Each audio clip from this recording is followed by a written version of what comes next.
The raven soared through the sky, his wings cutting through the crisp air with ease. Yet despite his freedom, he felt a profound emptiness deep within his heart. He looked at the world below, the vast expanse of forests and fields stretching out endlessly. He saw beauty he could not feel, vibrant colors and serene landscapes that failed to bring him joy. Why was he so unhappy? He pondered, tilting his head in confusion. The raven landed on a branch, seeking solace in the sturdy support of the tree. He ruffled his feathers in frustration, trying to shake off the discontent that clung to him. He envied the other creatures, watching them with a longing gaze. They all seemed so content, chirping happily and interacting peacefully in nature. The raven wished to be anyone but himself, longing for a different life. He saw a monk walking below. The monk radiated peace and serenity. The raven had an idea, a spark of hope igniting within him. Perhaps the monk could help him, he thought, observing the human with curiosity. He swooped down from the tree, his heart pounding with anticipation. Wise monk, the raven croaked. I am unhappy, he confessed, his voice filled with sorrow. I long to be someone else, he admitted, looking at the monk with hopeful eyes. Can you help me find happiness? The monk smiled gently, his eyes filled with compassion and understanding.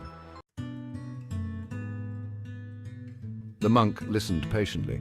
He understood the raven's plight. The desire to be someone else was common, but it was a path to unhappiness. Happiness is not found in being another, the monk explained gently. It is found within yourself. The raven tilted his head, confused. The monk continued. Go and speak to other birds, the monk instructed. Ask them if they are happy. The raven considered this. It seemed too simple. Perhaps their answers will reveal a truth, the monk added. A truth about happiness and contentment. The raven nodded, intrigued. He decided to follow the monk's advice.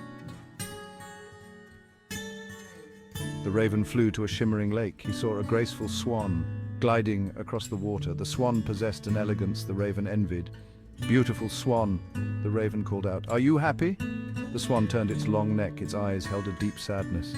I am trapped in a cage of white, the swan sighed. I long for color, for vibrancy, but I am condemned to this monotonous shade. The raven was taken aback. Even with such beauty, the swan was unhappy. He thanked the swan and continued his journey.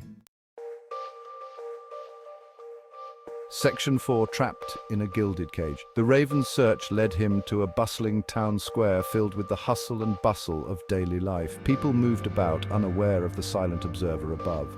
He spotted a parrot perched on a windowsill, its eyes reflecting a longing for the world beyond.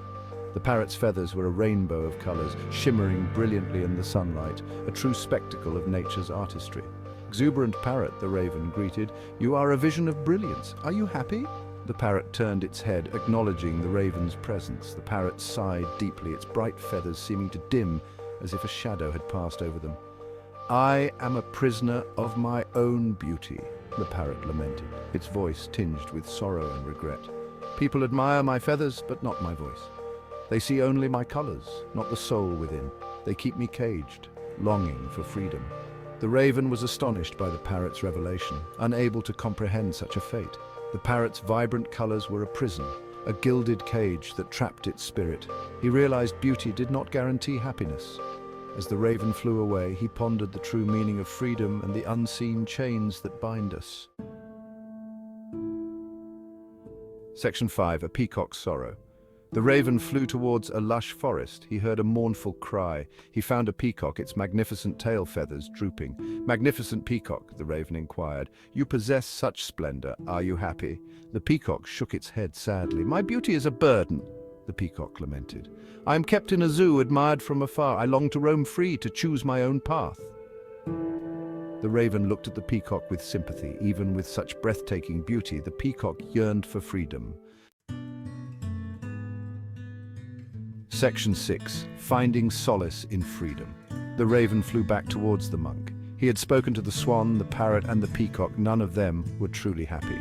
He landed on the branch and told the monk what he had learned. The monk listened with a knowing smile. You see, raven, the monk said softly, happiness is not about what you have, but what you appreciate. The raven thought about this. Section 7. The gift of self-acceptance. The raven suddenly understood something profound. He was free to soar through the sky, unburdened by the chains of self-doubt and fear. He was surrounded by beauty, a world full of endless possibilities and breathtaking vistas. He had the power to choose his own path, to navigate through the dense forest of life with confidence. The raven looked at himself in a pool of water, a mirror reflecting his true self. He saw strength, intelligence and freedom, qualities he had overlooked for so long. He realized he had been searching for happiness in all the wrong places, chasing shadows instead of embracing his own light. "Thank you, wise monk," the raven croaked, a newfound joy in his voice, resonating with the wisdom he had gained. He dipped his head in gratitude, acknowledging the journey that had led him to this moment of clarity. He spread his wings and took flight, feeling lighter and more liberated than ever before. The raven had learned a valuable lesson, one that would stay with him forever. True happiness came from self-acceptance, from understanding and embracing who you truly are. It came from appreciating the gifts you already possessed, the unique qualities that made you special. And in that moment, the raven was truly free, soaring high with a heart full of contentment and peace.